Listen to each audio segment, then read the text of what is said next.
अस्सलाम वालेकुम my friend, welcome to the future college. आज हम करेंगे chemistry class 10 unit 4 electrochemistry के concept assessment, all concept assessments, फिर तमाम एमसीक्यूज का सॉल्यूशन, उसके बाद शॉर्ट कॉन्सेप्चुअल क्वेश्चन का सॉल्यूशन, लॉन्ग क्वेश्चन का सॉल्यूशन और थिंक टैंक का सॉल्यूशन।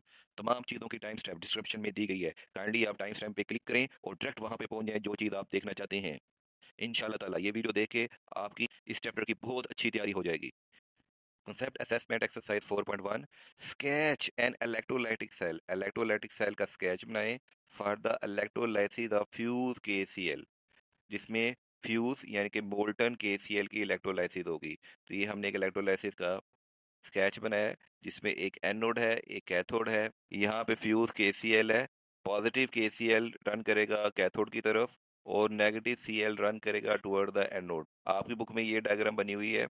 यहाँ पे पॉजिटिव M की जगह आप K पॉजिटिव लिख सकते हैं और X माइनस की जगह आप Cl माइनस लिख सकते हैं। मजीद डेप्थ और क्लियरनेस में देखना चाहें तो साथ आप रिएक्शन बना सकते हैं कि पॉजिटिव पोटेशियम एक इलेक्ट्रॉन गेन करेगा और पोटेशियम लिक्विड बना देगा। और क्लोरीन के टू आइन, ये दो इलेक्ट्रॉन रिलीज करके क्लोरीन गैस रिलीज हो जाएगी। क्लोरीन का रिएक्शन एनोड पे होगा जबकि पोटेशियम का रिएक्शन कैथोड पे होगा। बहुत सिंपल डायग्राम में आप ये बना सकते हैं कि पोटेशियम रन कर रहा है positive potassium toward the cathode और negative chlorine toward the anode. Anode हमारा पॉजिटिव इलेक्ट्रोड होगा और कैथोड हमारा नेगेटिव इलेक्ट्रोड होगा। क्वेश्चन 2 में है sketch the simple representation of electrolytic cell. Simple representation of electrolytic cell की प्रेजेंटेशन करेंगे, डायग्राम बनाए for the electrolysis of fuse sodium chloride. अब यहाँ पे हमने पोटेशियम क्लोराइड की जगह फ्यूज सोडियम क्लोराइड डाल दी है। और इंडिकेट करें direction of flow of electron. यहाँ पे अब direction of flow of electron भी शो हो रही है, यहाँ पे भी शो हो रही है। और आइडेंटिफाई करें एनोड एंड कैथोड। हमारा क्लोरीन जिसकी तरफ रन करेगा वो होगा हमारा एनोड और सोडियम जिसकी तरफ रन करेगा वो हमारा होगा कैथोड। क्योंकि कैथोड हमारा एक नेगेटिव इलेक्ट्रोड होता है इसलिए पॉजिटिव आइन और इलेक्ट्रॉन इसकी तरफ रन करते हैं, जबकि एनोड हमारा पॉजिटिव इलेक्ट्रोड होता है इसलिए क्लोरीन इसकी तरफ रन करती है। तो क्लोरीन अपना इलेक्ट्रॉन रिलीज करती है, वो इलेक्ट्रॉन इस सर्किट में फ्लो करता है और ये जाता है कैथोड की तरफ। इस तरह आप डायग्राम बना के एनोड कैथोड को आइडेंटिफाई कर सकते हैं। साथ में एरो बना के फ्लो ऑफ इलेक्ट्रॉन यानी direction of flow of electron को भी इंडिकेट कर सकते हैं। असेसमेंट 4.2 स्केच करें voltaic cell, labelling the cathode and anode. एक वोल्टाइक सेल को स्केच करें, यहाँ बुक में स्केच हुआ हुआ है 4.7 में। उसमें एनोड और कैथोड को आइडेंटिफाई करें, जिसमें हमारे पास ये कैथोड है ये एनोड है, ये हमने आइडेंटिफाई कर दिया है। And direction of flow of electron, और फ्लो ऑफ इलेक्ट्रॉन की डायरेक्शन भी इंडिकेट करिए। फ्लो ऑफ इलेक्ट्रॉन यहाँ से जा रहे हैं यहाँ पे, ठीक है। एन नोड से इलेक्ट्रॉन रिलीज हो रहे हैं कैथोड की तरफ जा रहे हैं। आपकी बुक की डायग्राम में भी एन नोड से रिलीज हो रहे हैं और कैथोड की तरफ जा रहे हैं। Use the following chemical. अब इसमें हमें जो केमिकल यूज करनी है वो यूज करनी है जिंक और सिल्वर नाइट्रेट और जिंक सल्फेट। जो आपकी डायग्राम बुक में बनी हुई है सेम टू सेम वही है कि हमारे पास जिंक का एनोड होगा, इसमें भी जिंक का एनोड होगा और इसमें जो सोल्यूशन डाला हो गया है वो होगा जिंक सल्फेट। यहाँ पे आप देख सकते हैं वो है जिंक सल्फेट। लेकिन आपकी बुक में डायग्राम बनी हुई है जो आपके पास कैथोड है वो है कॉपर कैथोड, लेकिन यहाँ पे दिया हुआ है सिल्वर नाइट्रेट। इसलिए जो आप ये कैथोड यूज करेंगे वो सिल्वर का यूज करेंगे, यानी कि कॉपर की जगह आप यहाँ सिल्वर लिख देंगे, बाकी सारी डायग्राम वही रहेगी। और साथ में यहाँ पे सोल्यूशन डाला हुआ है कॉपर सल्फेट, यहाँ पे सोल्यूशन की जगह आप लिख देंगे सिल्वर नाइट्रेट, यहाँ पे AgNO3। तो अगर आप यहाँ पे सिल्वर नाइट्रेट लिख दें और यहाँ पे आप सिल्वर का कैथोड बना दें तो यही डायग्राम है इस असेसमेंट की। ये डायग्राम हमने लैदा भी बना दी है कि सिल्वर नाइट्रेट हमारा सोल्यूशन है और सिल्वर का हमारे पास इलेक्ट्रोड है कैथोड। एनोड के लिए बहुत सेम चीज़ें वही रहेंगी, जिंक का हमारे पास एनोड होगा और जिंक सल्फेट का हमारे पास सोल्यूशन होगा। बुक में भी यही है, जिंक का एनोड है और जिंक सल्फेट का सोल्यूशन है। फ्लो ऑफ इलेक्ट्रॉन कैसे हैं, जिंक से इलेक्ट्रॉन निकलेंगे हमारे पास वोल्टमीटर में जाएंगे और कैथोड की तरफ रन करेंगे। सॉल्ट ब्रिज दोनों में सेम रहेगा, यहाँ पे सॉल्ट है पोटेशियम क्लोराइड और यहाँ पे सॉल्ट ब्रिज रहेगा पोटेशियम क्लोराइड। और जैसे हमें गिवन है कि zinc is more active than silver, zinc ज़्यादा एक्टिव है तो इसका मतलब है वो ज़्यादा ऑक्सीडेशन करेगा और वो इलेक्ट्रॉन को रिलीज करेगा। और सिल्वर कम एक्टिव है इसलिए वो रिडक्शन करेगा और वो इलेक्ट्रॉन को रिसीव करेगा। असेसमेंट 4.3 क्वेश्चन नंबर 1 है which of the following metal is more likely to undergo reduction. ये दो मेटल दिए गए हैं अल्युमिनियम और फेरस, दोनों की ऑयन स्टेट है। इसमें से कौन अंडरगो करेगा रिडक्शन, लकी जिसके चांसेस ज़्यादा है रिडक्शन करने के लिए। हम पहले डाटा लिख लेंगे कि अल्युमिनियम +3 इसका हमें वैल्यू दी गई है -1.66 वोल्ट, ये इसका पोटेंशियल दिया गया है। जबकि फेरस का पोटेंशियल हमें दिया गया -0.44। तो जो वैल्यू ज़्यादा है, देखिए माइनस में जितनी बड़ी वैल्यू हो उतनी वैल्यू कम होती है। और और ये क्योंकि ये माइनस में एक बड़ी वैल्यू है, तो इसका मतलब जो ज़्यादा वैल्यू है वो है आयरन की।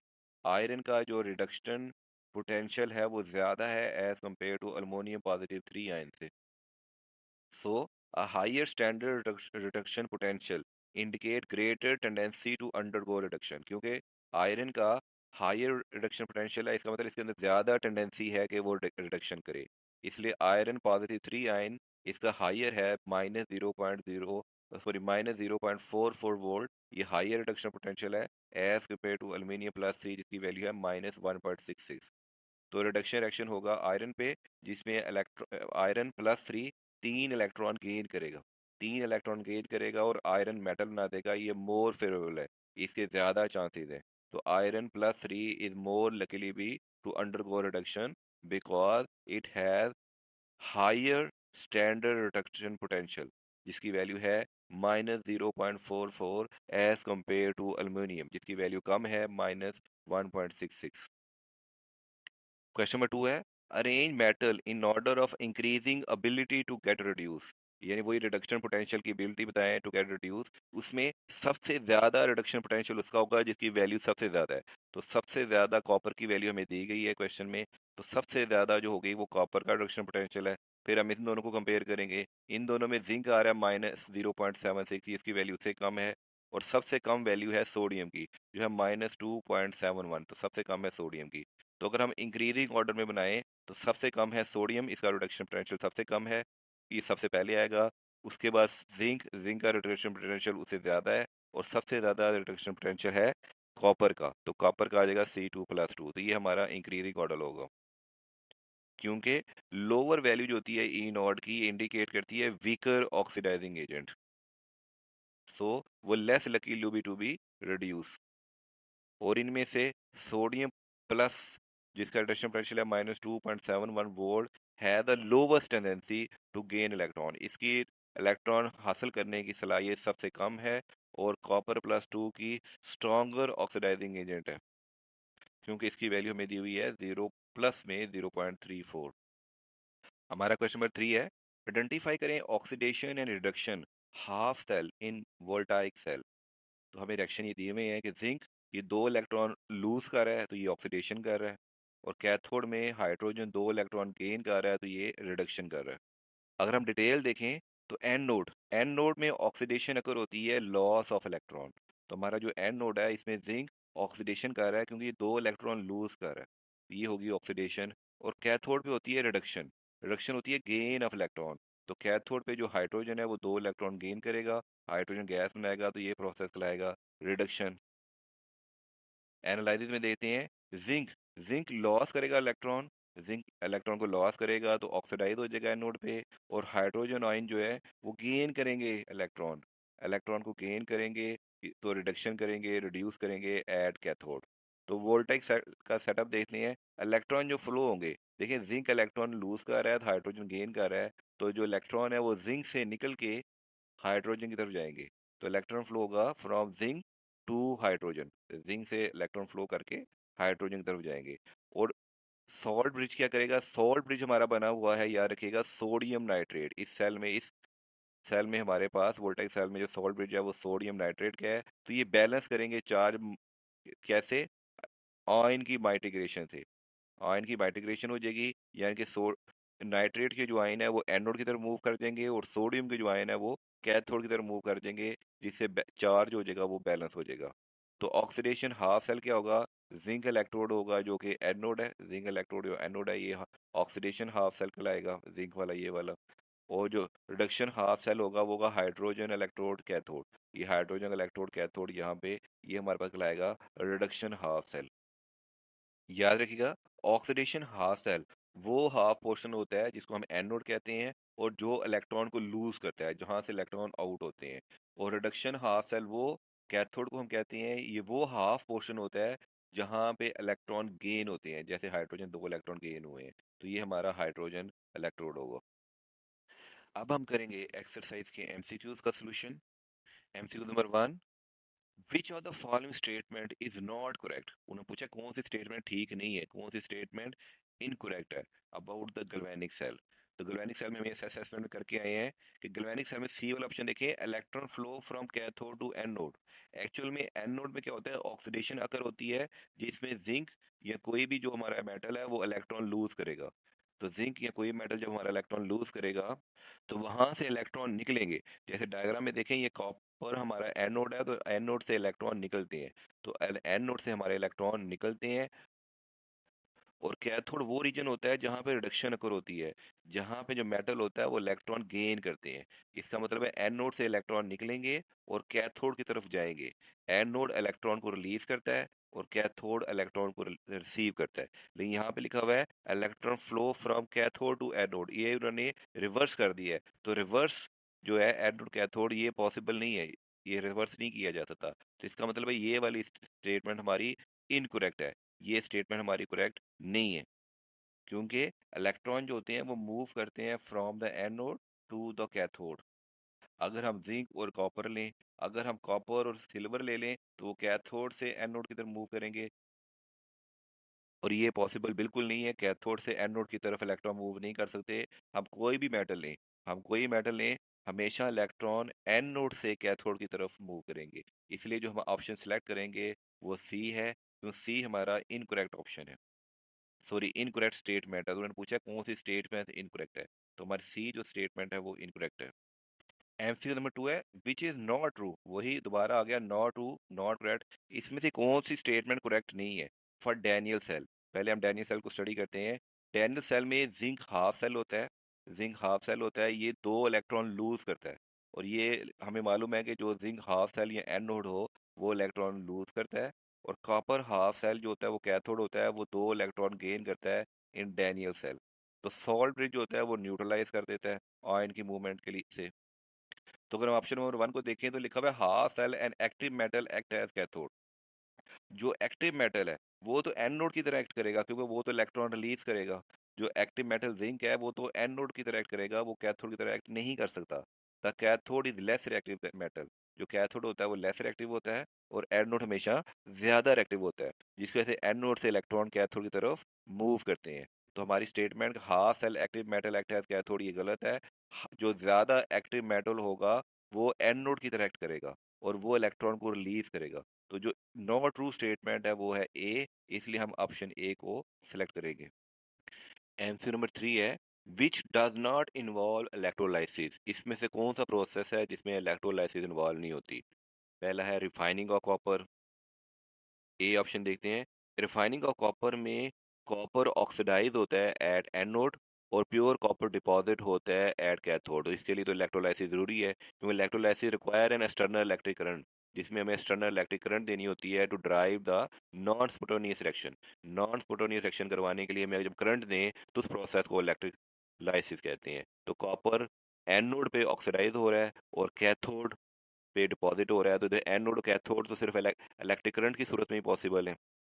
इसका मतलब है ऑप्शन ए तो हमारा गलत है, इसमें तो इलेक्ट्रोलाइसिस इन्वॉल्व होती है। ये पूछा किस में इलेक्ट्रोलाइसिस इन्वॉल्व नहीं होती। फिर है manufacturing of sodium from NaCl, B को देते हैं। मोल्टन NaCl भी इलेक्ट्रोलाइज होता है जिससे सोडियम मेटल और क्लोरीन गैस प्रोड्यूस होती है, तो इसमें भी इलेक्ट्रोलाइसिस का प्रोसेस इन्वॉल्व होता है। इसका मतलब ये ऑप्शन भी गलत है। फिर सी ऑप्शन देते हैं इलेक्ट्रोप्लेटिंग ऑफ स्टील। इसमें कोई भी मेटल जैसे क्रोमियम ले लें, कोई मेटल ये डिपॉजिट किया जाता है तो उसे ऑन स्टील, तो इसके लिए भी प्रोसेस जो होता है वो इलेक्ट्रोलाइसिस का प्रोसेस जरूर होता है। तो ये भी हमारा ऑप्शन गलत है। आप देखते हैं option D, reduction of metal oxide by reducing agent. ये मेटल ऑक्साइड ले लें, जैसे आयरन ऑक्साइड ले लें, इसका रिड्यूसिंग एजेंट ले लेते हैं कार्बन मोनोऑक्साइड, तो ये आपस में रिएक्शन करवाएंगे। इसमें कोई भी इलेक्ट्रोलाइसिस या करंट की जरूरत नहीं है, जिससे प्योर मेटल हमें मिल जाएगा। जैसे सिल्वर मरकरी सल्फाइड, इसको भी ऑक्सीडेशन करवा सकते हैं और प्योर मेटल हम बाद में हासिल कर सकते हैं। या कॉपर, कॉपर की भी हम ऑक्सीडेशन करवा सकते हैं और प्योर मेटल हासिल करवा सकते हैं। तो इस तरह किसी भी मेटल को ऑक्सीडाइज करें बाय रिड्यूसिंग एजेंट। इसमें रिड्यूसिंग एजेंट हमारे पास ऑक्सीजन है, यहाँ पे रिड्यूसिंग एजेंट हमारे पास हाइड्रोजन गैस है, यहाँ पे रिड्यूसिंग एजेंट हमारे पास कार्बन मोनोऑक्साइड है। तो किसी मेटल को रिड्यूस करें बाय रिड्यूसिंग एजेंट, ये एक केमिकल रिएक्शन है, इसमें कोई भी इलेक्ट्रिक करंट इन्वॉल्व नहीं होता, कोई इलेक्ट्रोलाइसिस का प्रोसेस इन्वॉल्व नहीं होता। तो ऑप्शन डी हमारा करेक्ट ऑप्शन है कि मेटल की oxidisation by reducing agent is does not involve any electrolysis. Next MCQ है गैल्वेनाइजिंग। गैल्वेनाइजिंग इज, देख गैल्वेनाइजेशन एक प्रोसेस होता है जिसमें स्टील या आयरन किसी भी मेटल को हम कोट कर देते हैं जिंक से। अब जिंक से कोट कर लेते हैं तो इससे वो स्टील या आयरन का मेटल प्रोटेक्ट हो जाता है। तो गैल्वेनाइजेशन प्रोटेक्ट करता है अंडरलाइंग मेटल, अपने अंदर जो मेटल उसने लिया है स्टील या आयरन उसको प्रोटेक्ट कर लेता है, लेकिन खुद वो रस्ट का शिकार हो जाता है, खुद अपनी कुर्बानी दे देता है। तो galvanizing involve the coating of iron and steel with zinc to prevent rusting। Rusting किसकी? स्टील या आयरन अपने अंदर वाले मेटल की रस्टिंग को प्रिवेंट करता है। इसमें मैकेनिज्म क्या यूज होता है कि zinc act as a sacrificial anode, even the coating is scratches zinc oxidise instead of iron. तो कोटिंग स्क्रैच भी हो जाए तब भी जिंक ऑक्सीडाइज होगा, उसको जंग लगेगा, उसको रस्ट लगेगी, आयरन को नहीं लगेगी। जैसे गैल्वेनाइजिंग स्टील पाइप्स यूज होती हैं इन द कंस्ट्रक्शन। तो हमारे पास गैल्वेनाइजिंग कौन सा प्रोसेस होगा? कोटिंग करना किसी को भी जिंक के साथ। तो बेस्ट ऑप्शन हमारा होगा बी। हमारा नेक्स्ट है Nelson cell. Which is true about the Nelson cell? Nelson cell के बारे में क्या बात ठीक है? Sodium metal is produce an anode. तो अगर एनोड पे देखे जाए तो इसमें क्लोरीन गैस 2 इलेक्ट्रॉन लीव करके, तो यहाँ क्लोरीन गैस प्रोड्यूस हो रही है, सोडियम मेटल प्रोड्यूस नहीं हो रहा। तो chlorine gas is produce anode anode, तो यहाँ पे बिल्कुल क्लोरीन गैस प्रोड्यूस होती है एनोड पे, क्योंकि नेल्सन सेल में इलेक्ट्रोलाइसिस होती है ब्राइन। ब्राइन कहते हैं नमक NaCl का सॉल्यूशन, और जिसमें एनोड पे क्लोरीन के जो आयन होते हैं वो 2 इलेक्ट्रॉन रिलीज कर देते हैं और क्लोरीन गैस प्रोड्यूस करते हैं। कैथोड पे जो वाटर मॉलिक्यूल हैं वो 2 इलेक्ट्रॉन गेन करते हैं, तो हाइड्रोजन गैस और OH माइनस आयन प्रोड्यूस करते हैं। ओवरऑल रिएक्शन में NaCl वाटर मॉलिक्यूल से रिएक्ट करके NaOH H2 और Cl2 गैस प्रोड्यूस करते हैं। तो हमारी क्लोरीन गैस फॉर्म होती है एनोड पे, ना कि sodium. Sodium ion remain in the solution, sodium ion solution में रहते हैं। तो ऑप्शन बी हमारा करेक्ट ऑप्शन है कि क्लोरीन गैस प्रोड्यूस होती है एट एनोड। हाइड्रोजन गैस भी प्रोड्यूस नहीं होती है एनोड पे, सोडियम मेटल भी प्रोड्यूस नहीं होता, ठीक है ना। और sodium ion are not reduce है कैथोड, ये ऑप्शन भी गलत है, करेक्ट ऑप्शन है बी।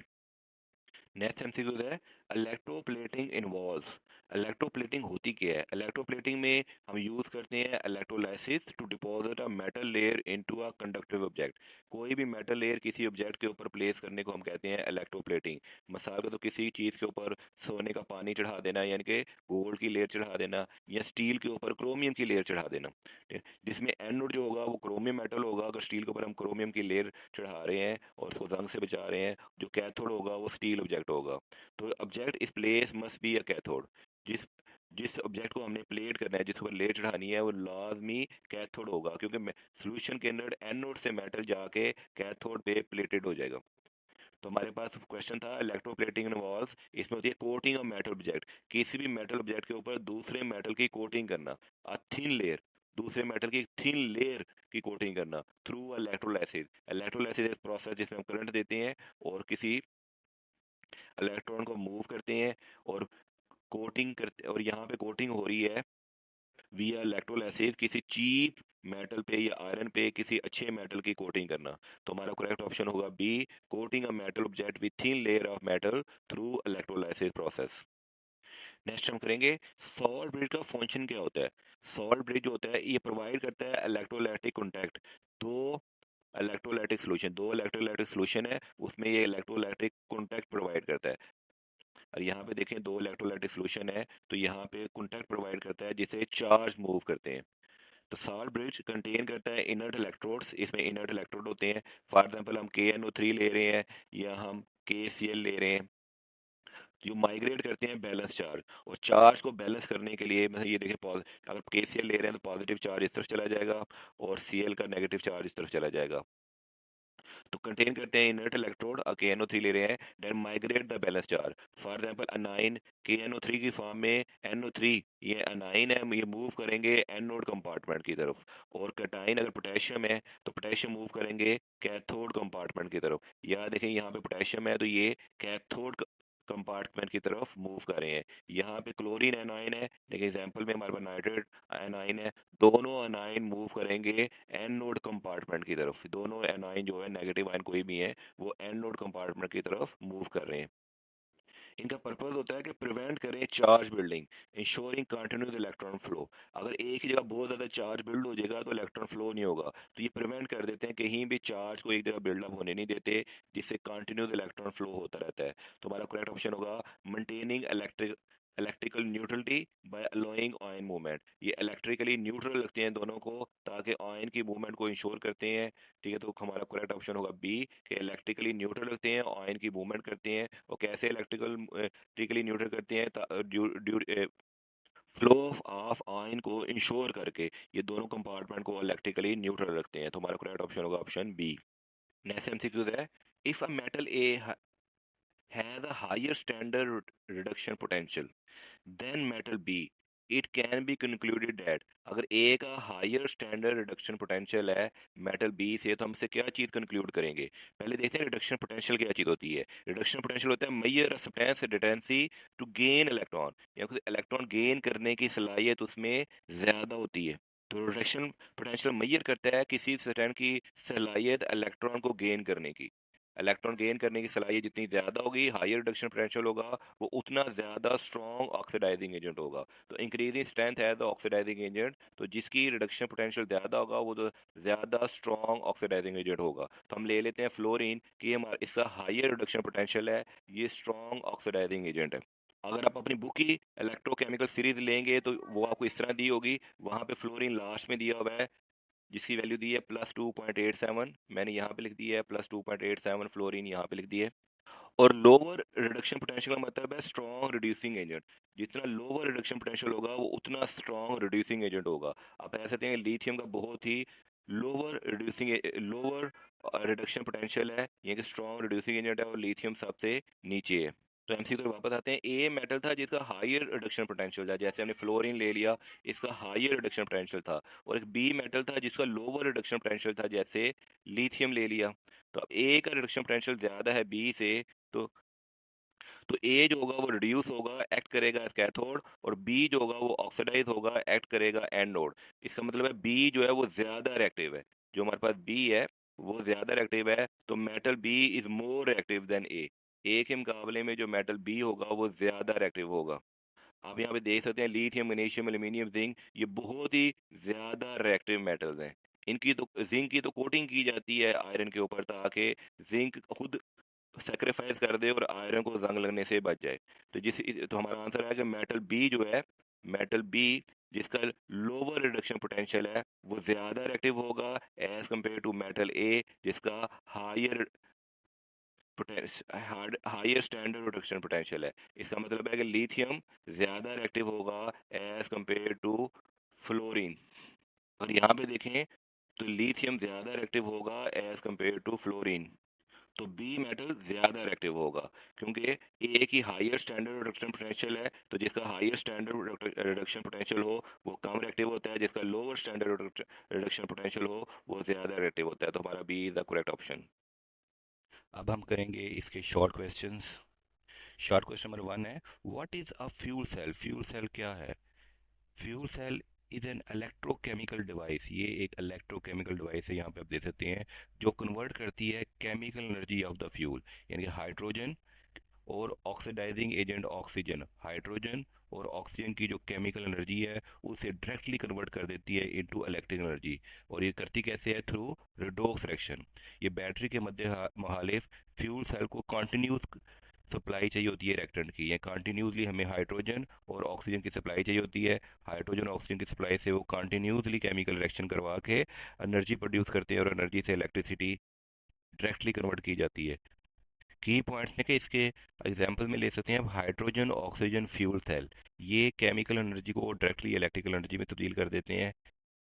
साथ में आप इसके रिएक्शन लिखेंगे, एन नोड पे जो हाइड्रोजन गैस होती है ये कैटालिस्ट की वजह से प्रोटॉन और इलेक्ट्रॉन में कन्वर्ट हो जाती है, और कैथोड में ऑक्सीजन उस प्रोटॉन के साथ रिएक्ट करती है, इलेक्ट्रॉन गेन करती है और वाटर मालिक्यूल बना देती है। ये यूज़ होती है गाड़ियों में और स्टेशनरी पावर जनरेशन में। हाइड्रोजन पावर व्हीकल में आप ले सकते हैं टोयोटा मिराई, और ये बैकअप सिस्टम होता है बिल्डिंग के लिए, उसमें यूज़ हो सकता है। इसकी एफिशिएंसी बहुत हाई होती है एज़ कम्पेयर टू दूसरे गैसोलीन इंजन के मुकाबले में। इसकी एफिशिएंसी 40 to 60% होती है। ये 40 to 60% केमिकल एनर्जी को ये डायरेक्टली इलेक्ट्रिकल एनर्जी में कन्वर्ट कर देती है। और इसका सबसे दूसरा फ़ायदा है कि कोई भी पोल्यूटेंट या ग्रीन हाउस गैसेज एमिट नहीं करती, ये सिर्फ और सिर्फ वाटर वेपर प्रोड्यूस करती है। अब हम देखेंगे फ्यूल सेल काम कैसे करता है। एक फ्यूल सेल एक इलेक्ट्रोकेमिकल एनर्जी को डायरेक्टली कन्वर्ट कर देता है इलेक्ट्रिकल एनर्जी में। ये यूटिलाइज करता है हाइड्रोजन और ऑक्सीजन को इलेक्ट्रिसिटी जनरेट करने के लिए, साथ में वो हीट जनरेट करता है और साथ में वाटर वेपर प्रोड्यूस होते हैं। स्टार्ट में अब ये देखिए हमारे पास एनोड है। एनोड में हाइड्रोजन एटम एंटर होते हैं।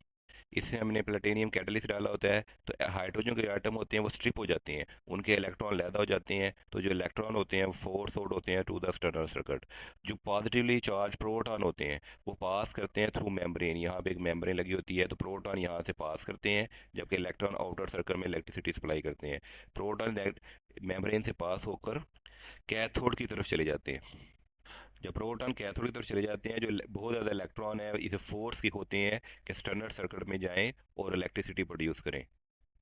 इलेक्ट्रिसिटी प्रोड्यूस करके इलेक्ट्रॉन अपनी एनर्जी यूज़ करके जब यहाँ से साइकिल कंप्लीट करके वापस आते हैं, तो वो कैथोड में आ जाते हैं। यहाँ पे कैथोड में प्रोटॉन, ऑक्सीजन और जो इलेक्ट्रॉन है सर्किट कंप्लीट करके हैं, वो तीनों आपस में कंबाइन होते हैं और वाटर प्रोड्यूस करते हैं, और साथ में हीट रिलीज होती है। यहाँ पे कैथोड में हम ऑक्सीजन सप्लाई कर रहे होते हैं, प्रोटॉन मेम्ब्रेन से गुजर के आते हैं और इलेक्ट्रॉन अपना सर्किट कंप्लीट करके आते हैं, और यहाँ से वाटर आउट होता है। कैथोड में ऑक्सीजन, प्रोटॉन और इलेक्ट्रॉन आपस में रिएक्ट करके वाटर मॉलिक्यूल बनाते हैं। इसमें आप बुक का ये वाला टॉपिक भी लिख सकते हैं कि फ्यूल सेल एक स्पेशल टाइप है गैल्वेनिक सेल की, which is based on the reaction, जिसमें रिएक्शन होता है ऑक्सीजन का और गैसियस फ्यूल हाइड्रोजन। ऑक्सीजन और हाइड्रोजन का रिएक्शन होता है जिससे वाटर वेपर गैस और हीट प्रोड्यूस होती है। हाइड्रोजन बर्न होती है ऑक्सीजन के साथ, और एक एक्सोथर्मिक रिएक्शन अकर होता है जिससे lot of chemical energy release होती है in the form of heat and light. In this reaction hydrogen oxidise होता है और कन्वर्ट हो जाता है वाटर में, और जो एनर्जी रिलीज होती है we are the reaction of hydrogen and oxygen, उसे हम कन्वर्ट कर लेते हैं इलेक्ट्रिक एनर्जी में। जैसे हम पहले पढ़े कि hydrogen fuel oxygen fuel cell के 3 कंपार्टमेंट होते हैं। एनोड, यहाँ पे पोरस मेम्ब्रेन होती है, और कैथोड। इन इलेक्ट्रोड में, एनोड और कैथोड के इलेक्ट्रोड में हमारे पास platinum as a catalyst use होता है। जो हमारा मिडिल कंपार्टमेंट है इसके अंदर hot aqueous solution of KOH, potassium hydroxide का हॉट सोल्यूशन होता है। तो hydro gas is pass through the anode compartment and oxygen is pass through the cathode compartment. Anode compartment में हम हाइड्रोजन गैस को पास करते हैं, और कैथोड कंपार्टमेंट में हम ऑक्सीजन गैस को पास करते हैं। एनोड में हाइड्रोजन ऑक्सीडाइज होते हैं, वाटर बनाते हैं, और कैथोड पे ऑक्सीजन रिड्यूस होकर हाइड्रो ऑक्साइड आयन बनाते हैं, OH आयन। OH आयन फिर H हाइड्रोजन के प्रोटॉन के साथ ऐड करके वाटर मॉलिक्यूल और 4 इलेक्ट्रॉन रिलीज करते हैं। इस फ्यूल सेल में ऑक्सीजन जो होगी वो OH आयन बनाएगी, और हाइड्रोजन जो होगी यहाँ पे वो OH के साथ ऐड करके H2O बनाएगी, और यहाँ से एक्सटर्नल सर्किल में 4 इलेक्ट्रॉन रिलीज करेंगे। ये देखिएगा, इस हाइड्रोजन फ्यूल सेल और इस हाइड्रोजन फ्यूल सेल की थोड़ी सी वर्किंग डिफरेंट है, क्योंकि इसमें हाइड्रोजन गैस पास होती है through anode compartment. Anode compartment से हाइड्रोजन गैस पास होती है, और ऑक्सीजन पास होती है कैथोड कंपार्टमेंट। ऑक्सीजन यहाँ से पास होती है। एट एनोड पे हाइड्रोजन ऑक्सीडाइज हो जाता है वाटर। जब यहाँ से ऑक्सीजन पास होती है तो वो हाइड्रो ऑक्साइड आयन बनाता है, और यहाँ से जो हाइड्रोजन पास होती है ये ऑक्सीडाइज होता है। ये हाइड्रोजन ऑक्सीडाइज होता है, और जो ऑक्सीजन ने OH बनाए थे उस OH के साथ ये H2 रिएक्ट करके वाटर वेपर लिक्विड फॉर्म में बना देता है, और साथ में 4 इलेक्ट्रॉन रिलीज करता है जो एक्सटर्नल सर्किट में फ्लो करेंगे। हमारा सेकंड क्वेश्चन है, write chemical reactions in Nelson cell. Nelson cell में कौन कौन से केमिकल रिएक्शन होते हैं। नेल्सन सेल में इलेक्ट्रोलाइसिस होती है ब्राइन। ब्राइन कहते हैं NaCl का वाटर के साथ सोल्यूशन, उसकी इलेक्ट्रोलाइसिस होती है। यहाँ से हम फ्रेश ब्राइन इसमें डालते हैं। ये इलेक्ट्रोलाइटिस सेल की डायग्राम दी गई है। एनोड पे जो हमारे ब्राइन में NaCl के Cl क्लोरीन के माइनस आयन होते हैं, ये 2 इलेक्ट्रॉन लूज करते हैं और क्लोरीन गैस रिलीज करते हैं। यहाँ पे आप देख सकते हैं ये एनोड है। यहाँ पे जो क्लोरीन आयन होंगे वो अपने 2 इलेक्ट्रॉन एनोड को दे देंगे, और क्लोरीन गैस यहाँ से रिलीज हो जाएगी। अब हमारे पास पेफरेटेड स्टील कैथोड, ये हमारे पास पेफरेटेड सुराख होल वाला स्टील कैथोड है। ये हमारे पास ग्रेफाइट एनोड नज़र आ रहा होगा, ये ग्रेफाइट एनोड है और ये स्टील कैथोड है। स्टील कैथोड पे जो हमने वाटर मालिक्यूल डाला है H2O, वो 2 इलेक्ट्रॉन गेन करेगा, वो 2 इलेक्ट्रॉन गेन करेगा और हाइड्रोजन गैस और OH हाइड्रोक्साइड लाइन बन जाएंगे। तो यहाँ पे स्टील परफोरेटेड कैथोड में हाइड्रोजन गैस प्रोड्यूस होगी। जो हाइड्रोजन गैस प्रोड्यूस होगी वो यहाँ से मूव करते हुए आउट हो जाएगी। ओवरऑल रिएक्शन क्या होगा, यहाँ से हमारे पास जो ब्राइन का सोल्यूशन है, ब्राइन के सोल्यूशन में होगा NaCl और वाटर मालिक्यूल, ये दोनों रिएक्ट करेंगे तो सोडियम हाइड्रोक्साइड NaOH बॉटम में सोडियम हाइड्रोक्साइड बनाएंगे, जिसे हम यहाँ से ड्रेन करवा के सेलेक्ट कर लेंगे। साथ में हाइड्रोजन गैस रिलीज होगी, ये हाइड्रोजन गैस रिलीज हो रही है। साथ में क्लोरीन गैस रिलीज होगी, यहाँ पे आप देख सकते हैं यहाँ से क्लोरीन गैस भी रिलीज हो रही है। नेक्स्ट क्वेश्चन हमारा, वाई टिन प्लेटिंग स्टील, ये tin plating steel food can है, इन फूड कैन पे टिन प्लेटिंग क्यों की जाती है, टिन प्लेटिंग स्टील फूड क्यों यूज़ की जाती है फूड कैन में।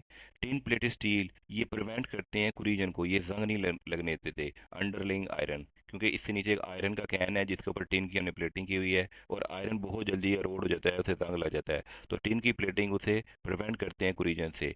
टिन क्योंकि लेस रिएक्टिव है देन आयरन, तो act as a protective layer. Tin less reactive है तो इसलिए टिन जो है इसके ऊपर प्रोटेक्टिव लेयर का काम कर रहा होता है। अगर टिन की कोटिंग स्क्रैच भी हो जाए किसी वजह से या स्क्रैच भी लग जाए तो आयरन फिर भी प्रोटेक्टेड रहेगा, क्योंकि टिन एक नोबल मेटल है। तो noble metal as compare to iron, तो जिस इस नोबल मेटल के होने की वजह से आयरन को भी जंग नहीं लगेगा।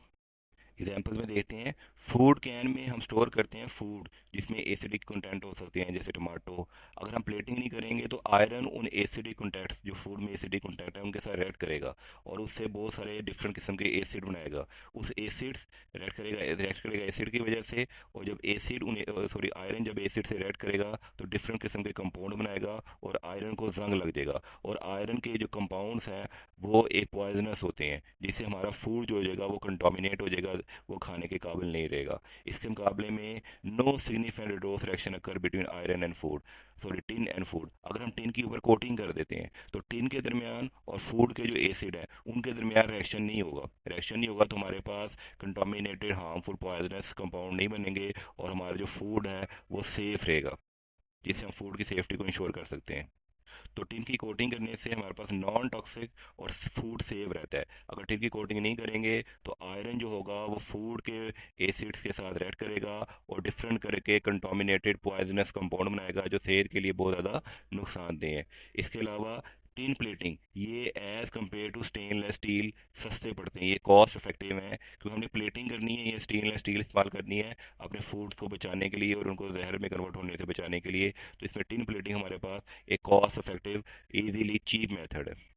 शॉर्ट क्वेश्चन नंबर 4 है, एक्सप्लेन करें one example from daily life. Daily life में से एक एग्जांपल एक्सप्लेन करें जिसमें इन्वॉल्व होती हो ऑक्सीडेशन रिडक्शन रिएक्शन, यानी कि जिसमें रिडोक्स रिएक्शन यानी कि ऑक्सीडेशन रिडक्शन रिएक्शन होता हो। तो डेली लाइफ में सबसे इंपॉर्टेंट एग्जांपल जो सबसे कॉमन एग्जांपल है वो है रस्टिंग ऑफ आयरन, आयरन को जंग लग जाना, रस्ट लग जाना, जिसमें ऑक्सीडेशन में जो आयरन होता है वो अपने 2 इलेक्ट्रॉन लूज करता है और फेरस आयन बना देता है। और रिडक्शन जो होती है वो प्रेजेंस ऑफ वाटर, रिडक्शन के लिए वाटर और ऑक्सीजन का होना बहुत ज़रूरी है। ऑक्सीजन और वाटर 4 इलेक्ट्रॉन गेन करते हैं, ये आयरन इलेक्ट्रॉन लूज किए होते हैं, ये इलेक्ट्रॉन वाटर और ऑक्सीजन गेन करके OH हाइड्रोक्साइड आयन बनाते हैं। ओवरऑल रिएक्शन में आयरन ऑक्सीजन और वाटर आपस में रिएक्ट करते हैं तो फेरस हाइड्रो ऑक्साइड ट्राइस बनाते हैं। ये एक रस्ट की फॉर्म है जिसमें हाइड्रेटेड आयरन 3 ऑक्साइड, जिसको हम रस्ट कहते हैं, हाइड्रेटेड आयरन 3 ऑक्साइड इसका फार्मूला है, ये इसे हम रस्ट कहते हैं, ये बनती है। इसके नुकसान होते हैं कि हमारा जितना स्ट्रक्चर है वो जंग रूद हो जाता है, वो कमज़ोर हो जाता है, जंग उसको कमज़ोर कर देती है, वीकन कर देती है स्ट्रक्चर की इंटीग्रिटी को। जैसे हमारे ब्रिजेस के स्ट्रक्चर हैं, कार्स हैं, हमारी मशीनरी है, और उनको जब जंग लूज कर देती है तो उनकी रिपेयर पे हमें बहुत ज़्यादा पैसे खर्च करने पड़ते हैं। हमारा 5 क्वेश्चन है, डिफाइन करें इलेक्ट्रोकेमिकल सीरीज। हमारी बुक में इलेक्ट्रोकेमिकल सीरीज दी हुई है, यहाँ पे सारा टेबल दिया हुआ है। तो इलेक्ट्रोकेमिकल सीरीज ये लिस्ट होती है एलिमेंट्स की order by standard electrode potential. एक एलिमेंट्स की ऑर्डर में तरतीब के साथ लिस्ट बनाई जाती है जो स्टैंडर्ड इलेक्ट्रोड पोटेंशियल की बुनियाद पे तैयार की जाती है। ये प्रिडिक्ट करती है डायरेक्शन ऑफ रिडोस रिएक्शन के रिडोस रिएक्शन किस डायरेक्शन में होगा। जैसे मैंने एक लिस्ट सेलेक्ट की है लिथियम। लिथियम का स्टैंडर्ड हाइड्रोजन पोटेंशियल है माइनस में सबसे ज़्यादा वैल्यू है, और यहाँ पे फ्लोरीन और हमारे बुक के मुताबिक गोल्ड ये प्लस में, ये देखें फ्लोरीन के प्लस में बहुत ज़्यादा है। जब भी हम लिस्ट डिज़ाइन करते हैं इसमें हाइड्रोजन को एज अ स्टैंडर्ड लेते हैं, और हाइड्रोजन का हमने स्टैंडर्ड पोटेंशियल सेलेक्ट किया है 0। और हाइड्रोजन के मुकाबले में जो स्ट्रॉन्गर रिड्यूसिंग एजेंट होते हैं वो लिस्ट में ऊपर की तरफ चले जाते हैं, जो वीक रिड्यूसिंग एजेंट होते हैं वो नीचे आ जाते हैं। या दूसरे लफ्ज़ों में हाइड्रोजन का हमने स्टैंडर्ड पोटेंशियल लिया 0, तो जो स्ट्रॉन्ग ऑक्सीडाइजिंग एजेंट होंगे वो हाइड्रोजन से नीचे रहेंगे, और जो वीक है ऑक्सीडाइजिंग एजेंट होंगे वो हाइड्रोजन से ऊपर होंगे। वीक ऑक्सीडाइजिंग एजेंट का मतलब है स्ट्रॉन्ग रिड्यूसिंग एजेंट, और स्ट्रॉन्ग ऑक्सीडाइजिंग एजेंट का मतलब है वीक रिड्यूसिंग एजेंट।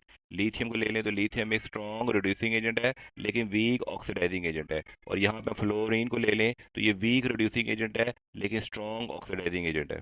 तो एग्जाम्पल में आप देख सकते हैं कि हायर स्ट्रॉन्ग ऑक्सीडाइजिंग एजेंट हमारे पास गोल्ड है, यहाँ हमारे पास फ्लोरीन है, और लोअर में स्ट्रॉन्ग रिड्यूसिंग एजेंट हमारे पास लिथियम है।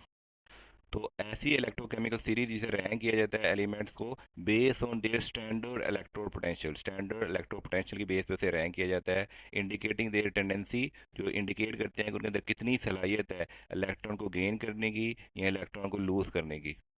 तो बुक के मुताबिक टेंडेंसी किसी भी मेटल की टू बिकम हो ऑक्सीडाइज या reduce when place in salt solution, जब उसको किसी सॉल्ट सोल्यूशन में उसके सॉल्ट सोल्यूशन प्लेस किया जाए तो ऑक्सीडाइज होगा या रिड्यूस होगा, उसे कहते हैं इलेक्ट्रोड पोटेंशियल।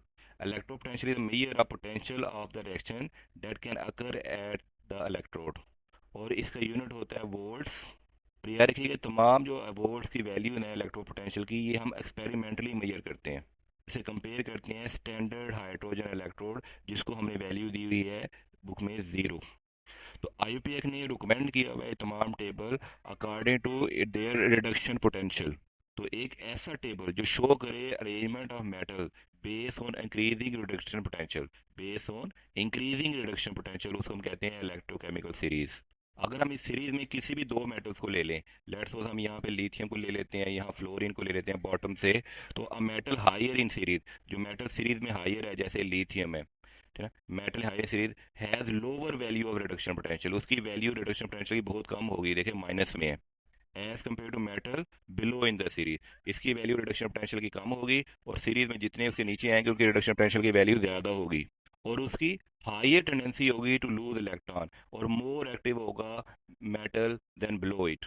जैसे हम अगर जिंक और आयरन को ले लें, या आपको जो कॉमन हम रिएक्शन करवाते हैं जिंक और कॉपर को ले लें, तो जिंक की स्टैंडर्ड रिडक्शन पोटेंशियल की वैल्यू कम होगी एज कम्पेयर टू कॉपर, और जिंक के अंदर इलेक्ट्रॉन लूज करने की सलाहियत ज़्यादा होगी as compare to copper. Zinc आसानी से इलेक्ट्रॉन लूज करेगा और कॉपर उसके मुकाबले में इलेक्ट्रॉन गेन करेगा। अगर हम जिंक और कॉपर का सेल डिज़ाइन करते हैं और हम जिंक और कॉपर का बनाते हैं, तो zinc as a anode act करेगा और copper as a cathode act करेगा, क्योंकि जिंक की स्टैंडर्ड पोटेंशियल की वैल्यू कम है और कॉपर की स्टैंडर्ड पोटेंशियल की वैल्यू ज़्यादा है। जैसे आप इस डायग्राम में देख सकते हैं कि जिंक एनोड होगा और ये इलेक्ट्रॉन रिलीज करेगा, जबकि copper metal as a cathode act करेगा और इलेक्ट्रॉन गेन करेगा, क्योंकि जिंक लिस्ट में ऊपर है और कॉपर लिस्ट में नीचे है। आप बुक इस डायग्राम में देख सकते हैं कि जिंक एनोड होगा और कॉपर कैथोड होगा। हमारा क्वेश्चन 6 है, why does chlorine gas form at anode, anode पे क्लोरीन गैस क्यों बनती है during the electrolysis of molten lead two chloride. अगर हम इलेक्ट्रोलाइसिस कराएं मोल्टन लेड टू क्लोराइड की, तो एनोड पे क्लोरीन गैस क्यों बनती है। इसमें आप electrolysis of molten lead two chloride का ये टॉपिक भी लिख सकते हैं। तो जब हम इलेक्ट्रोलाइसिस करवाएंगे मोल्टन लेड क्लोराइड की, तो इसमें हमारे पास सिर्फ दो ही किस्म के आयन बनेंगे, लेड पॉजिटिव आयन और क्लोरीन माइनस आयन। तो एन नोड पे होती है ऑक्सीडेशन, ऑक्सीडेशन में chlorine ion are only ion available for oxidation, सिर्फ और सिर्फ जो नेगेटिव आयन है वो सिर्फ और सिर्फ हमारे पास क्लोरीन आयन ही अवेलेबल है, सिर्फ और सिर्फ वही ऑक्सीडेशन करवा सकते हैं, वो दो इलेक्ट्रॉन लूज करके क्लोरीन गैस में कन्वर्ट हो जाएंगे। और कैथोड में होगी रिडक्शन, ये दो इलेक्ट्रॉन लेड गेन करेगा और लेड मेटल डिपॉजिट हो जाएगा। In molten salt only constituent ion present in electrolysis are chlorine and lead, और सिर्फ क्लोरीन ही है जो ऑक्सीडेशन करवा के क्लोरीन गैस प्रोड्यूस कर सकती है। यहाँ पे डायग्राम भी देख सकते हैं कि क्लोरीन ही है मोल्टन लेड क्लोराइड में जो एनोड पे जाएगी, अपने इलेक्ट्रॉन लूज करेगी और क्लोरीन गैस रिलीज करेगी। हमारा नेक्स्ट क्वेश्चन है, how do hydrogen oxygen fuel cell benefit the environmental compare to the gasoline engine. ये गैसोलीन इंजन के मुकाबले में ये एनवायरनमेंट के लिए हाइड्रोजन फ्यूल सेल इतने बेनिफिट क्यों हैं, इसे एक्सप्लेन करेंगे। हाइड्रोजन फ्यूल सेल को हम क्वेश्चन नंबर 1 में तफसील से एक्सप्लेन करके आ चुके हैं। यहाँ पे सिर्फ हम इसके बेनिफिट्स एक्सप्लेन करेंगे। एक तो इसमें जीरो एमिशन है, कोई ग्रीन हाउस गैसेज, कोई पोल्यूटेंट गैसेज ये एमिट नहीं करता। ये सिर्फ और सिर्फ वाटर प्रोड्यूस करता है। जैसे gasoline engine, diesel engine, petrol engine जो होते हैं वो कार्बन डाइऑक्साइड गैस, नाइट्रोजन के ऑक्साइड, सल्फर के ऑक्साइड और पार्टिकुलर मैटर और दूसरे पोल्यूशन और स्मोक रिलीज करते हैं। दूसरा, जो हाइड्रोजन फ्यूल सेल है ये रीन्यूएबल फ्यूल है। हाइड्रोजन गैस का इजीली हम प्रोड्यूस कर सकते हैं पानी से। पानी की इलेक्ट्रोलाइज करवाएंगे तो जिसकी वजह से, और पानी की इलेक्ट्रोलाइज हम विंड एनर्जी, सोलर एनर्जी से करवा सकते हैं, जिससे हमें हाइड्रोजन फ्यूल मिल जाएगा। तो हाइड्रोजन फ्यूल एक रीन्यूएबल फ्यूल है। ये हमारे पास एक रीन्यूएबल एनर्जी इनडायरेक्टली है।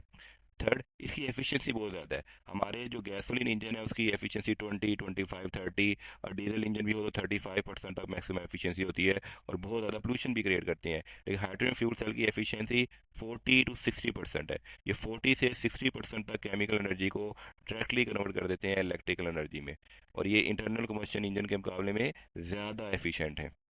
अगर हम एग्जांपल लें तो हाइड्रोजन बसेस यूज़ हो रही हैं लंदन जैसी सिटीज़ में, जिससे वहाँ पे अर्बन पोल्यूशन बहुत ज़्यादा कम हो गई है। लेकिन इसमें अभी भी कुछ चैलेंजेस हैं कि high cost hydrogen production, hydrogen fuel की प्रोडक्शन की कॉस्ट बहुत ज़्यादा है। दूसरा, हमारे पास इतना ज़्यादा रीफ्यूलिंग का इंफ्रास्ट्रक्चर नहीं है जिसमें हाइड्रोजन फ्यूल हम प्रोड्यूस कर सकें। और हाइड्रोजन फ्यूल को स्टोरेज करना भी बहुत ज़्यादा कॉस्ट इफेक्टिव नहीं है। एट में है, स्केच करें डायनियल सेल। तो हमने यहाँ पे एक डायनियल सेल हमने स्केच कर दिया है, और लेबल करें इसके कंपोनेंट और इंडिकेट करें डायरेक्शन ऑफ इलेक्ट्रॉन। कंपोनेंट भी लेबल कर दिए हैं, डायरेक्शन ऑफ इलेक्ट्रॉन भी बता दिया है कि एन नोड से हमेशा इलेक्ट्रॉन कैथोड की तरफ जाते हैं। एन नोड हमने यहाँ पे ले लिया है जिंक। जिंक ले लेंगे तो इसमें सोल्यूशन जो डालेंगे वो डालेंगे जिंक सल्फेट।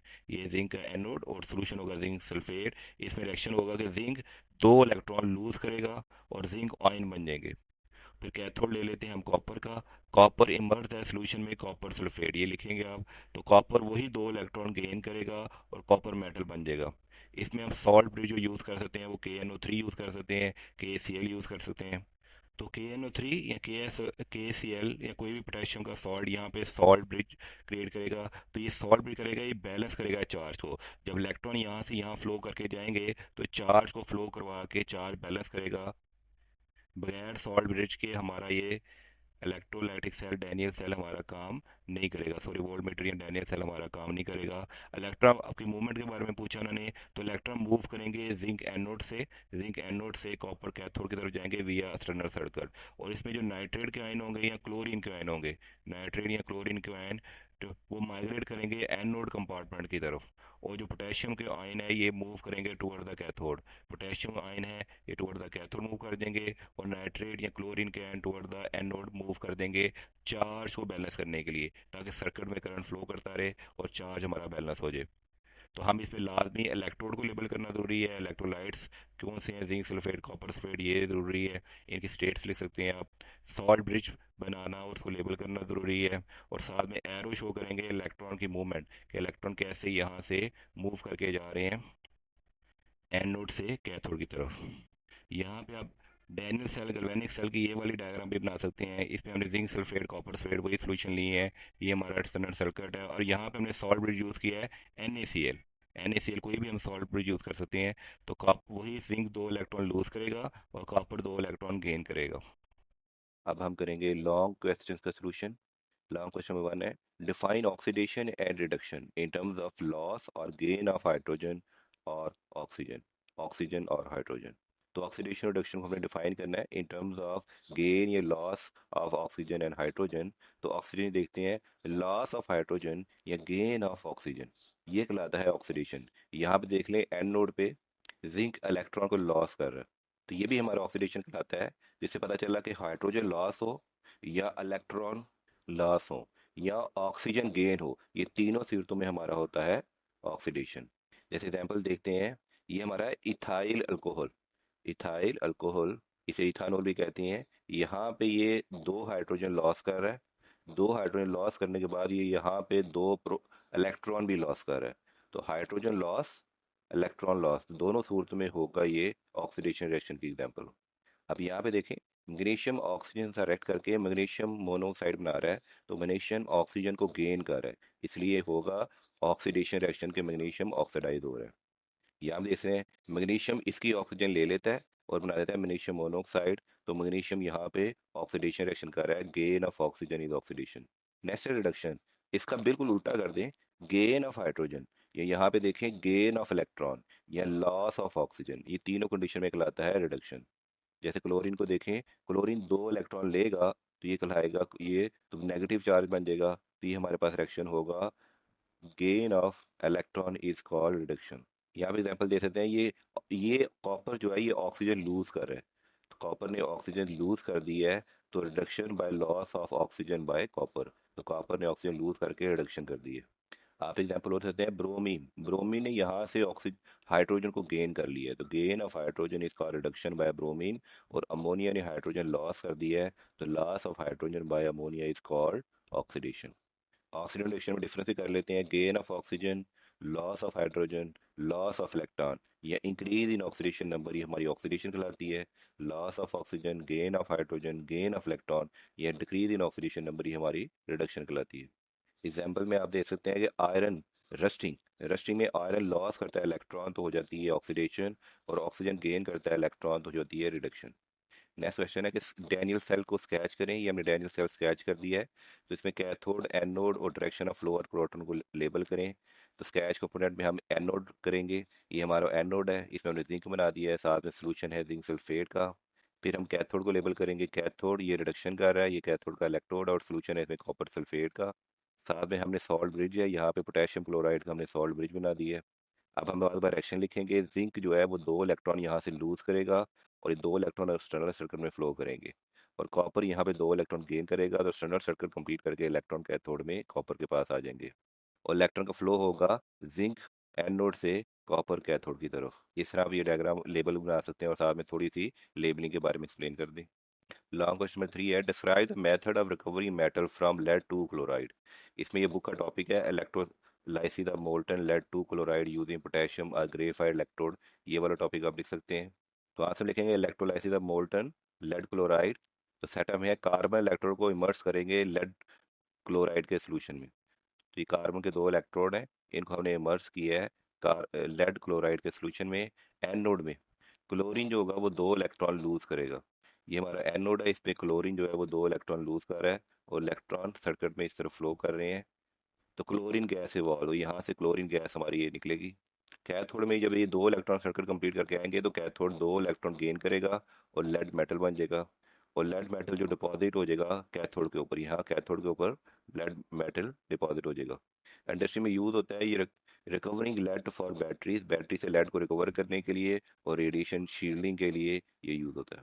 यहाँ पे आप लिख सकते हैं मोल्टन लेड क्लोराइड में अंदर फ्री लेड आयन होते हैं और क्लोरीन आयन होते हैं। इलेक्ट्रोलाइसिस के दौरान क्लोरीन आयन मूव होते हैं एनोड की तरफ, और लेड आयन मूव होते हैं कैथोड की तरफ। ये लेड आयन कैथोड की तरफ मूव होंगे, और वहाँ पे लेड मेटल डिपॉजिट हो जाएगा। साथ में रिएक्शन लिखें, तो लेड मोल्टन लेड कलेक्टेड होगा at the bottom of the cathode, and chlorine gas जो कि वो एनोड से रिलीज हो जाएगी। क्वेश्चन 4 है, कंस्ट्रक्ट करें ion half equation for reaction of electrolysis electrode in the electrolysis of copper 2 sulfate in the presence of copper sulfate solution। इसका अगर लंबा लिखना चाहें तो आप इस पूरा बुक की पैराग्राफ और थ्योरी और साथ में ये डायग्राम बना सकते हैं। फिगर 4.5, लेकिन क्वेश्चन में रिएक्शन का पूछा गया तो रिएक्शन हम एक्सप्लेन कर देंगे। अगर आप ये थ्योरी लिखना चाहें तो ये फिगर बना के आप थ्योरी भी लिख सकते हैं। इलेक्ट्रोलाइसिस ऑफ कॉपर सल्फेट में एन नोड पे होगी ऑक्सीडेशन, जिसपे कॉपर 2 इलेक्ट्रॉन लूज करेगा। तो ये देखें एन नोड, इसमें कॉपर मूव हो रहा है, एन नोड पे ये इलेक्ट्रॉन लूज करेगा, इलेक्ट्रॉन अपोजिट सर्कल में इस तरफ ट्रेवल करेंगे, और जो कॉपर होगा यहाँ से डिजोल्व हो जाएगा, और ये कॉपर सल्फेट, इसके अंदर कॉपर सल्फेट का सोल्यूशन है उसमें चला जाएगा। यहाँ पे कॉपर सल्फेट का सोल्यूशन होगा। अब आ जाते हैं कैथोड की तरफ, कैथोड पे रिडक्शन होगी, रिडक्शन में जो इलेक्ट्रॉन जा रहे हैं वो कॉपर वो 2 इलेक्ट्रॉन गेन करेगा, और कॉपर मेटल में कन्वर्ट हो जाएगा। तो कॉपर जो होगा वो कैथोड पे डिपॉजिट हो जाएगा, यहाँ से उसने 2 इलेक्ट्रॉन लूज किए हैं, और ये लूज करके यहाँ पे उसने इलेक्ट्रॉन गेन कर लिए।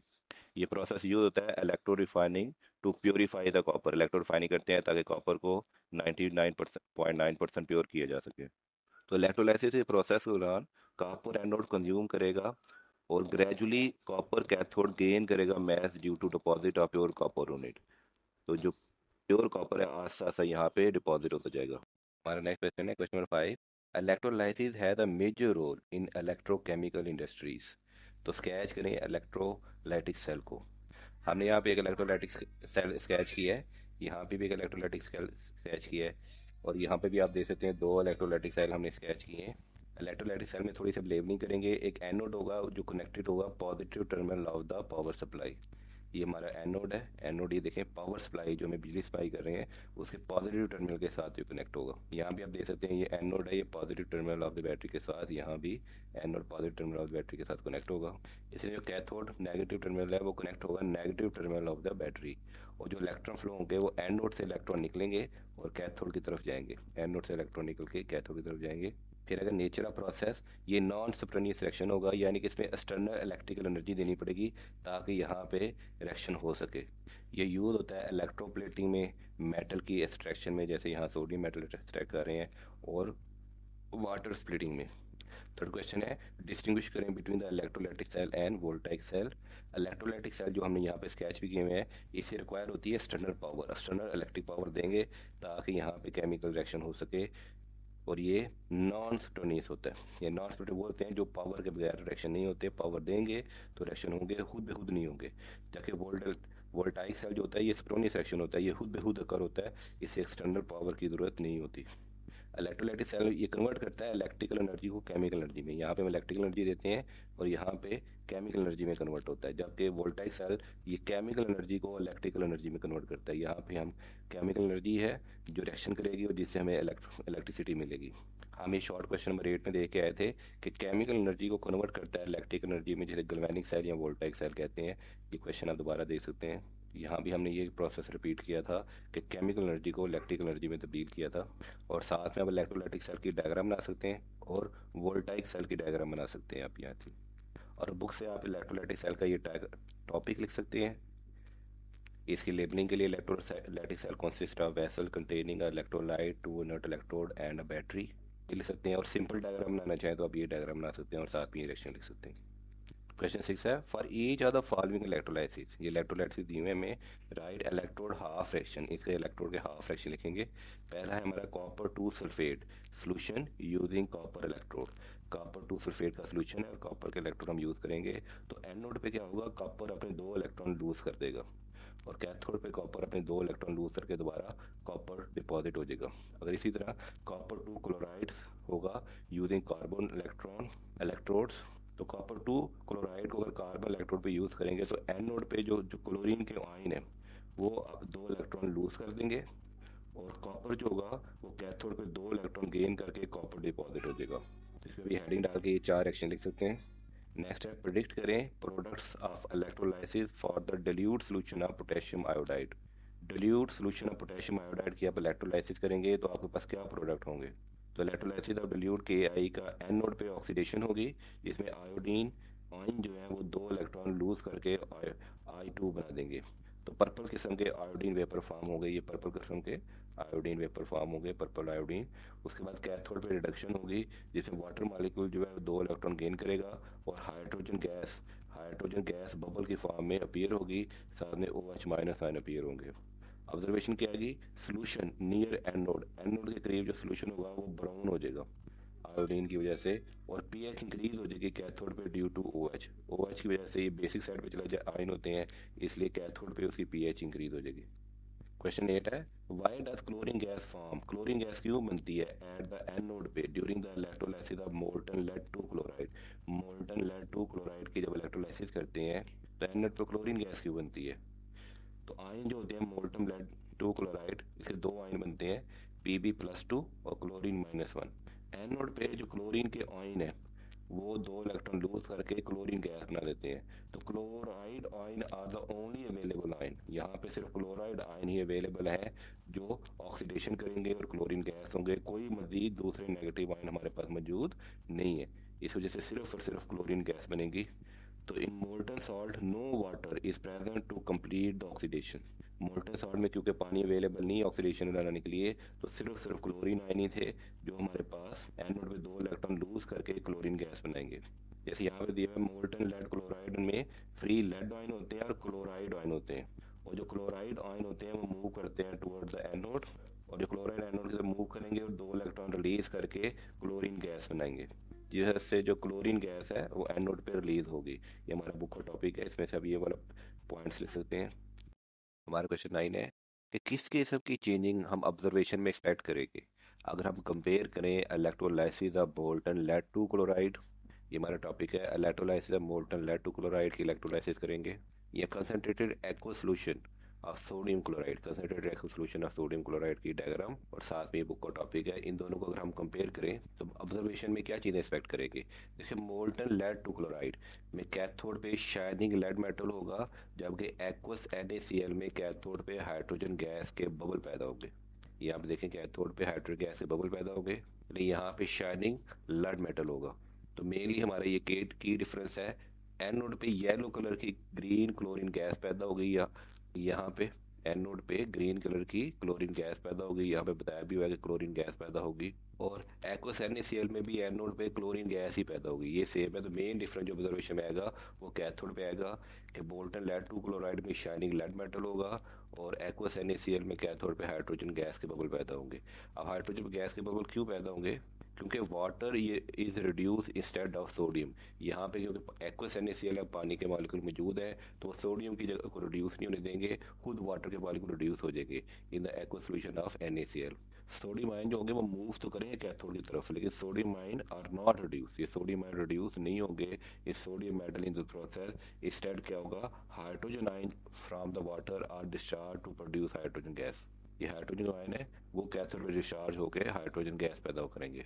तो more and more water molecule keep ionizing to replace H plus ion as soon they are consumed। जैसे जैसे कंज्यूम होंगे मजीद वाटर के मॉलिक्यूल आयनाइज होंगे और मजीद H plus आयन प्रोड्यूस करेंगे। जी फिर प्रोडक्ट में हमारे पास सोडियम हाइड्रोक्साइड NaOH मिल जाएगा, क्योंकि सोडियम मेटल कंज्यूम नहीं होंगे और वाटर की जब आयनाइज होगी तो वहाँ से OH आयन प्रोड्यूस होंगे। तो Na प्लस आयन और OH माइनस आयन ये दोनों रेड करके NaOH बना देंगे। हमारा क्वेश्चन 10 है, how would you set up an experiment. आप एक एक्सपेरिमेंट कैसे सेटअप करेंगे ताकि आप डिमोन्स्ट्रेट कर सके प्रोडक्शन ऑफ डिफरेंट सब्सटेंसेस, मुख्तलिफ सब्सटेंस की प्रोडक्शन करनी है at anode and cathode during the electrolysis of dilute copper 2 sulphate. dilute copper 2 sulphate की इलेक्ट्रोलाइसिस करके आपने डिफरेंट सब्सटेंसेस प्रोड्यूस करने हैं। जिसका प्रोसीजर होगा, आप सेटअप क्या है, 2 कॉपर इलेक्ट्रोड लेंगे इन कॉपर सल्फेट सोल्यूशन में, उसे कनेक्ट कर देंगे पावर सप्लाई के साथ। साथ में भी डायग्राम भी देख सकते हैं और बुक का ये टॉपिक भी लिख सकते हैं जिसमें ये डायग्राम बनी हुई है कि 2 कॉपर के इलेक्ट्रोड हैं जो कॉपर सल्फेट CuSO4 में डिप हैं। आप ऑब्जर्व करेंगे, ऑब्जर्व डिसोल्यूशन करेंगे, मैथ यहाँ से एनोड पे जो कॉपर का मैथ है वो डिक्रीज होता जाएगा, ये सोल्यूशन में जाएगा और जाके कैथोड पे डिपॉजिट हो जाएगा। और कैथोड पे ऑब्जर्व करेंगे कॉपर की डिपोजिशन, ये डिपॉजिट हो जाएगा कॉपर का सोल्यूशन, यहाँ पे इसका मैथ इंक्रीज होता जाएगा। रिएक्शन क्या होगा, एनोड पे कॉपर जो होगा वो 2 इलेक्ट्रॉन लूज करेगा, एनोड पे इलेक्ट्रॉन 2 लूज करेगा और कैथोड पे जाके वो इलेक्ट्रॉन गेन कर लेगा। ये इलेक्ट्रॉन लूज करके सोल्यूशन में डिजॉल्व हो जाएगा और यहाँ जाके वो गेन करके दोबारा यहाँ पे डिपॉजिट हो जाएगा। और जो एनोड हो जाएगा वो आस्ता थिन होता जाएगा और कैथोड की थिकनेस इंक्रीज होती जाएगी। Blue solution colour remain unchange, जो हमारा ब्लू कलर का कॉपर सल्फेट का सोल्यूशन है वो अनचेंज रहेगा। मजीद एक्सप्लेनेशन के लिए बुक का ये टॉपिक लिख सकते हैं आप। नेक्स्ट हमारा क्वेश्चन है, कंपेयर करें और कंट्रास्ट करें products form at the electrode. Electrode पे कौन से प्रोडक्ट बनेंगे during the electrolysis of concentrated aqueous solution of sodium chloride.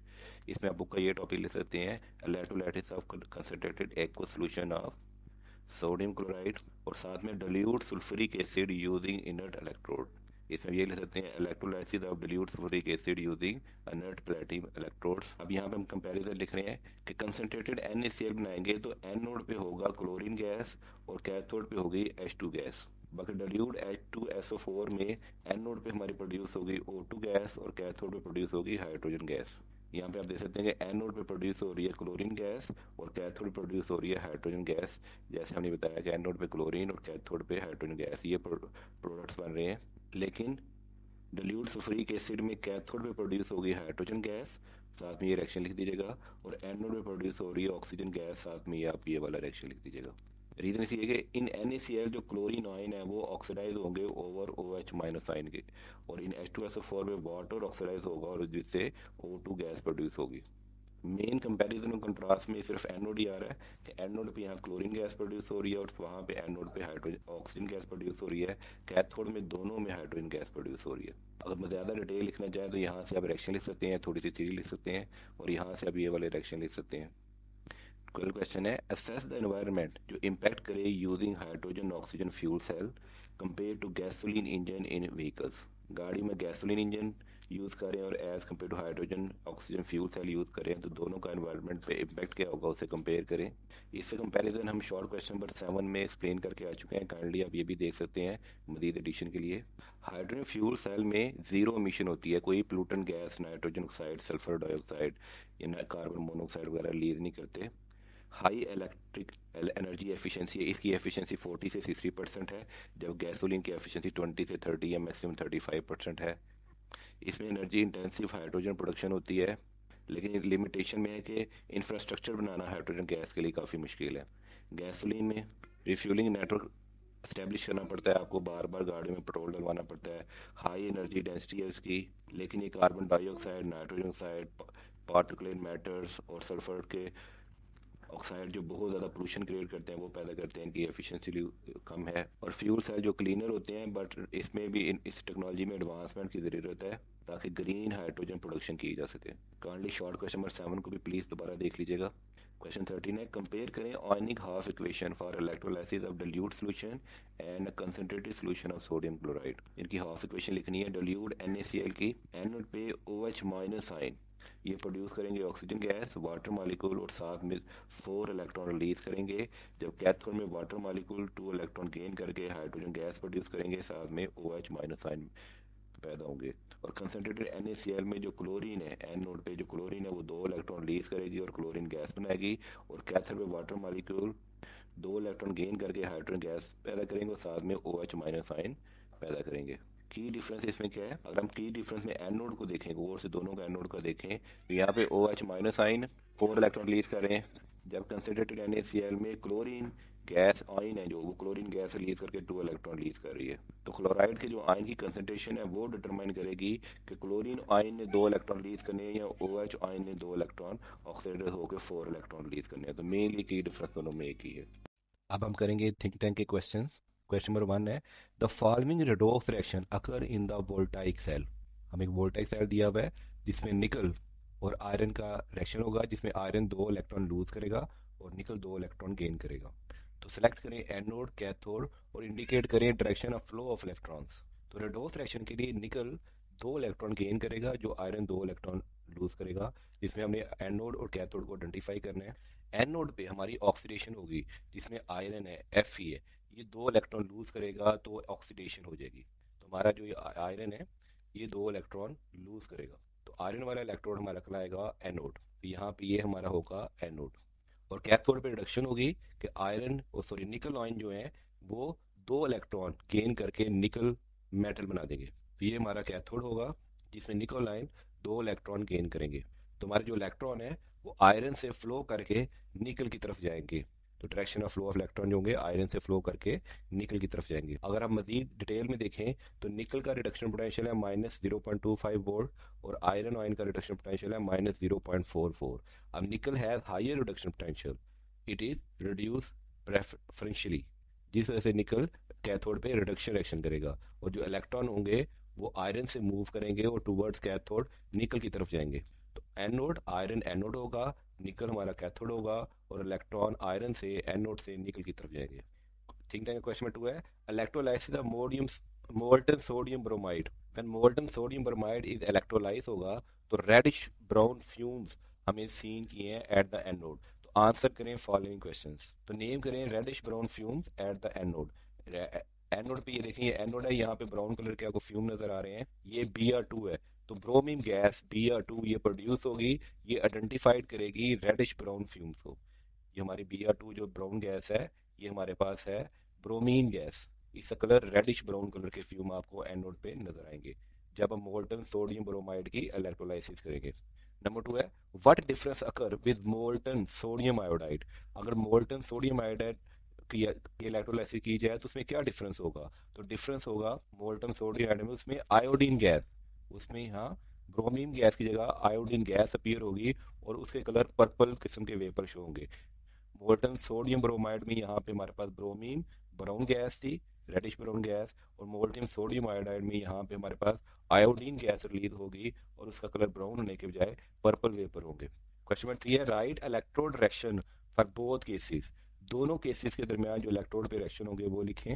Molten sodium bromide, anode पे हमारे पास ऑक्सीडेशन होगी जिसमें ब्रोमीन 2 इलेक्ट्रॉन लूज करेंगे, ब्रोमीन आयन जो होंगे वो 2 इलेक्ट्रॉन लूज करेंगे और ब्रोमीन गैस, जो रेडिश ब्राउन गैस है वो रिलीज होगी। और कैथोड पे हमारे पास रिडक्शन होगी जिसपे सोडियम Na+ आयन जो है वो 1 इलेक्ट्रॉन गेन करेंगे और सोडियम मेटल यहाँ पे हमें मिल जाएगा। यहाँ मिलेगा sodium metal is form on the surface of the cathode. तो sodium metal surface of the cathode पे हमें यहाँ पे मिल जाएगा। जबकि मोल्टन सोडियम आयोडाइड में एनोड में ऑक्सीडेशन होगी और यहाँ पे जो आयोडीन आयन है ये रिड्यूस होके पर्पल किस्म की आयोडीन गैस बनाएंगे। यहाँ पे पर्पल गैस रिलीज होगी, ब्रोमीन गैस की जगह यहाँ पे आयोडीन गैस यहाँ पर्पल किस्म की रिलीज होगी। और कैथोड पे वही रिएक्शन होगा कि सोडियम इलेक्ट्रॉन गेन करके सोडियम मेटल यहाँ पे डिपॉजिट हो जाएगा। फोर पार्ट है, कंपेयर करें with dilute aqueous potassium bromide के साथ। Four part dilute aqueous potassium bromide में एनोड जो होगा उसमें 2 ब्रोमीन के जो आयन होंगे वो 2 इलेक्ट्रॉन रिलीज करेंगे और ब्रोमीन गैस बनाएंगे similar to the sodium bromide. जैसे सोडियम ब्रोमाइड है यहाँ पे और यहाँ ब्रोमीन गैस रिलीज हो रही है, अगर यहाँ पे पोटेशियम ब्रोमाइड डाल देंगे तब भी ब्रोमीन गैस ही रिलीज हो जाएगी। तो यहाँ पे सोडियम की जगह हम लिख देंगे पोटेशियम। ये मेटल या सोडियम मेटल मिल रहा था, फिर हमें पोटेशियम मेटल मिलेगा। बाकी तमाम चीज़ें सेम हो जाएंगी और यहाँ पे लिख देंगे कि potassium metal is form on the surface of cathode. और कैथोड पे water is reduce instead of potassium. तो अगर हम डाइल्यूट एक्वा सॉल्यूशन ले रहे हैं, डाइल्यूट एक्वा सॉल्यूशन ले रहे हैं, फिर हमारा यहाँ पे पोटेशियम आयन नहीं मिलेंगे हमें, फिर हमें वाटर रिड्यूस हो जाएगा। जब वाटर रिड्यूस होगा तो फिर हाइड्रोजन गैस रिलीज होगी। अगर कंसनट्रेटेड एक्वा सॉल्यूशन होगा या मोल्टन KBr होगा, देखें जब भी कोई मोल्टन KBr होगा फिर हमें यहाँ पे पोटेशियम आयन मिलेंगे। अगर डाइल्यूट एक्वा सॉल्यूशन होगा फिर यहाँ पे हमें पोटेशियम आयन नहीं मिलेंगे बल्कि यहाँ पे फिर हमें हाइड्रोजन गैस मिलेगी। तो वाटर रिड्यूस होगा इंस्टेड ऑफ पोटेशियम आयन अगर हम एक्वा सॉल्यूशन लेते हैं। अगर मोल्टन KBr लेते हैं फिर हमें मिलेगा यहाँ पे पोटेशियम आयन। अगर डाइल्यूट एक्वा सॉल्यूशन आप KBr लेते हैं तो फिर यहाँ पे हाइड्रोजन गैस रिलीज होगी और साथ में OH आयन बनेंगे। OH आयन पोटेशियम के साथ ऐड करके KOH बना देंगे। तो हाइड्रोजन गैस जिसे H2 गैस कहते हैं फॉर्म होगी at cathode instead of potassium metal. यहाँ पे पोटेशियम मेटल ही हासिल होगा क्योंकि हमने डाइल्यूट एक्वा सॉल्यूशन लिया है, फिर हमें यहाँ पे हाइड्रोजन गैस मिलेगी। हमारा थर्ड क्वेश्चन है, state what is formed at electrode during the electrolysis of following substance. अगर इन सब्सटेंस की हम इलेक्ट्रोड पे इलेक्ट्रोलाइसिस करें तो इलेक्ट्रोड पे क्या चीज़ें बनेगी। डू नॉट राइट रिएक्शन कह रहे हैं, रिएक्शन ना लिखें, लेकिन याद रखें रिएक्शन लिखना बहुत इंपॉर्टेंट है। अगर रिएक्शन तैयार कर लेंगे तो आपका बहुत ज़्यादा फायदा हो जाएगा। बोर्ड में हो सकता है वो लिखें डू राइट रिएक्शन, यहाँ से नॉट कवर्ड काट दें और वो लिखें कि डू राइट रिएक्शन के रिएक्शन लाजमी लिखें। तो पहला है dilute aqueous potassium chloride, dilute solution है पोटेशियम क्लोराइड का। तो इसमें क्योंकि डाइल्यूट सोल्यूशन है तो हमें कैथोड पे पोटेशियम मेटल नहीं मिलेगा बल्कि हाइड्रोजन गैस मिलेगी फ्रॉम वाटर, क्योंकि वाटर रिडक्शन करेगा, वाटर मॉलिक्यूल 2 इलेक्ट्रॉन लेगा और यहाँ पे हमें हाइड्रोजन गैस मिलेगी, यहाँ पे हमें पोटेशियम आयन नहीं मिलेंगे और साथ में OH- आयन प्रोड्यूस होंगे और एनोड पे ऑक्सीजन गैस प्रोड्यूस होगी। OH- आयन ऑक्सीजन सर चार अपने 4 OH- आयन 4 इलेक्ट्रॉन रिलीज करेंगे और यहाँ पे देखें ऑक्सीजन गैस रिलीज होगी और साथ में वाटर मॉलिक्यूल बनेगा और साथ में 4 इलेक्ट्रॉन भी रिलीज होंगे। रीजन देखिए वाटर जो है ज़्यादा प्रेफरेबल है electrolysed over potassium and chlorine. Potassium chlorine के मुकाबले में वाटर ज़्यादा प्रेफरेबल है, ये आसानी से इलेक्ट्रोलाइज हो जाता है जिसकी वजह से हाइड्रोजन गैस और ऑक्सीजन गैस प्रोड्यूस होती है due to lower over potential. इसका रिडक्शन पोटेंशियल या ओवर पोटेंशियल बहुत कम है, इसलिए वाटर आसानी से इलेक्ट्रोलाइज हो जाता है और वो पोटेशियम आयन या क्लोरीन गैस रिलीज नहीं होने देता बल्कि हाइड्रोजन गैस और यहाँ पे O2 गैस रिलीज होती है क्योंकि डाइल्यूट एक्वा सॉल्यूशन है ये पोटेशियम क्लोराइड का। सेकंड पार्ट है कॉपर 2 क्लोराइड। कॉपर 2 क्लोराइड में कॉपर मेटल जिसे Cu कहते हैं, ये अब कॉपर मेटल का जो आयन है ये कैथोड पे 2 इलेक्ट्रॉन गेन करेगा और कॉपर मेटल डिपॉजिट हो जाएगा।